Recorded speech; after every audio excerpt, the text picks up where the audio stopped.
And there's a verse in the Qur'an, which many of the Muslims, they misunderstand.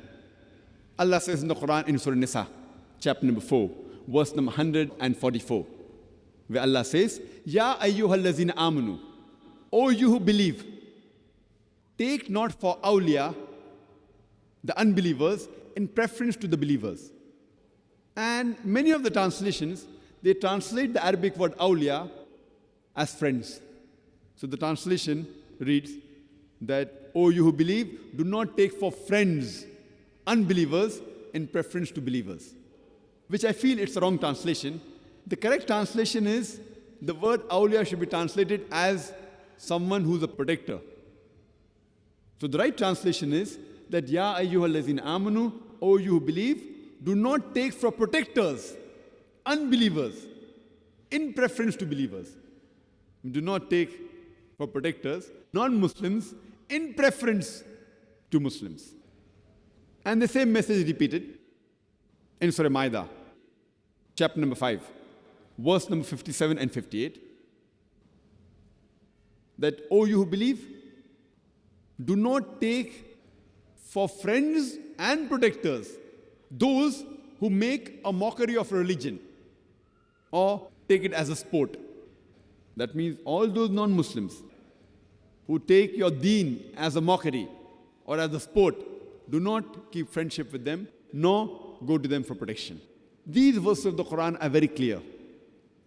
But otherwise, keeping acquaintanceship with a non-Muslim, keeping normal friendship with a non-Muslim is no problem at all. Under normal circumstances, we should treat the non-Muslims with justice and kindness. In fact, I say we should go a step further so that they're impressed with our religion, they're impressed with our deen. And you can find several examples in the life history of the Prophet Muhammad sallallahu alaihi wasallam. Several. You can give a talk only on giving examples how the Prophet dealt with the non-Muslims. And many of us are aware of that incident where a non-Muslim, he enters the mosque of the Prophet and he urinates. The Sahabas are irritated. They want to teach the non-Muslim a lesson, but the Prophet, he stops them. And he says, be calm. Get some water and wash the floor. That's it. We know of the famous incidents. Whenever Prophet Muhammad used to walk, there was a non-Muslim lady who used to throw dirt on the Prophet every day. Whenever he used to walk, the non-Muslim lady used to throw dirt. One day, when the Prophet walks below the house of that non-Muslim lady, no dirt falls on him. So he's surprised. He goes to a house to find out why was no dirt thrown today. And he realizes that she was sick, and he prays for a shifa. And that non-Muslim lady, she's so impressed with the Prophet that she accepts Islam. We have the example in the seerah of the Prophet Muhammad sallallahu alaihi wasallam, that there was a Jew by the name of Zaid. The Prophet had borrowed some money from him. But before the time was due, that Jew, he comes to the Prophet and he demands for the money back. And he's rude. He speaks rudely to the Prophet that give my money back. And the time was not yet up. Hadith Umar radiallahu anh, he gets angry and he says, "O enemy of God, had it not been for the treaty between the Muslims and the Jews, I would have chopped off your head for speaking to the Prophet like that." Hadith Umar radiallahu anh, we know that he was a man of justice. He gets irritated. How could someone speak to the Prophet of Allah like that? The Prophet immediately intervenes and he tells Hadith Umar radiallahu anh that be calm. And he tells Hadith Umar radiallahu anh that give this Jew his money back and add to it the amount of 20 gallons because you frightened him. Because Hadith Umar radiallahu anh frightened him, the man did not have the right to ask the money because the time wasn't yet up. The time wasn't due. Yet because Hadith Umar radiallahu anh, he frightened that non-Muslim, the Prophet said, besides giving the money back to him, add 20 gallons worth because he had frightened the Jew. And alhamdulillah, the Jew is impressed with the behavior of the Prophet and he accepts Islam. So generally, the Muslims should be kind and just to the non-Muslims. We have to be the right example so that they'll realize we are the followers of the religion of peace. A Muslim is a person who acquires peace by submitting his will to Allah subhanahu wa ta'ala. So as far as general dealing is concerned, we have to be kind and just. But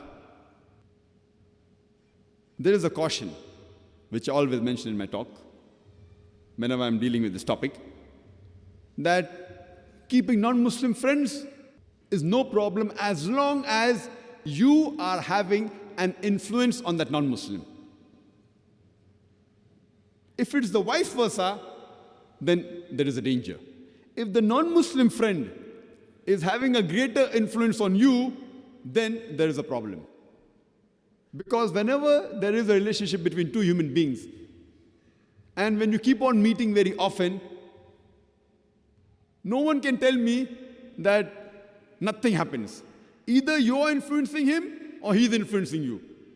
You can't say that nothing is happening. So if you're having influence on him, alhamdulillah, summa alhamdulillah, continue the relationship so that he understands the deen al-haq, the religion of Islam better. But if he's having influence on you, then be careful.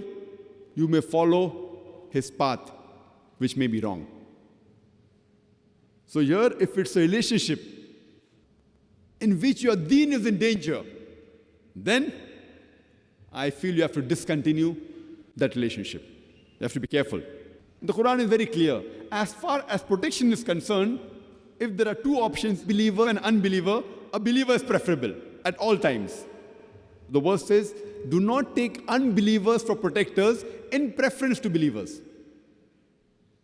So as far as your deen is not in danger, and if you are having an influence on the non-Muslim, alhamdulillah.